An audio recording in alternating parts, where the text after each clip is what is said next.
রাধে রাধে। সাধনার মাধ্যমে যে বস্তু আমরা লাভ করি সেটা হচ্ছে সাধ্য বস্তু, আর এই সাধ্য বস্তু অনিত্য, অর্থাৎ এটা স্থায়ী না। কিন্তু কৃষ্ণ প্রেম বা কৃষ্ণ ভক্তি এ হচ্ছে নিত্য, আর এটি কোনো সাধ্য বস্তু নয়, এটি আপনা আপনি উদয় হয়। শাস্ত্রে বলা হয়েছে নিত্য সিদ্ধ কৃষ্ণ প্রেম সাধ্য কভু নয়, শ্রবণাদি শুদ্ধ চিত্তে করয়ে উদয়।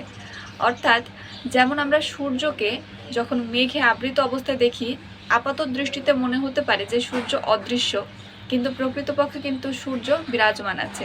ঠিক একই রকমভাবে আমাদের হৃদয়েও কিন্তু কৃষ্ণ প্রেম আপনা আপনি আছে, শুধুমাত্র তা মায়ার আবরণে আবৃত হয়ে আছে। তো সেই মেঘ সরলে যেমন সূর্যকে দেখা যায়, ঠিক একই রকমভাবে যদি আমরা মায়ের আস্তরণটাকে, হৃদয়ের কলুষতাটাকে বের করে আনতে পারি, তবে কিন্তু হৃদয়ে কৃষ্ণ প্রেম আপনা আপনি উদয় হবে, আপনা আপনি প্রকাশিত হবে। তাই হে ভক্তগণ, আপনারা আশীর্বাদ করুন যেন আমার হৃদয়ে সেই কৃষ্ণ ভক্তির উদয় হয়, আর আমি যেন শুদ্ধ ভক্তি সহকারে শ্রবণাদি কীর্তনাদি করতে পারি।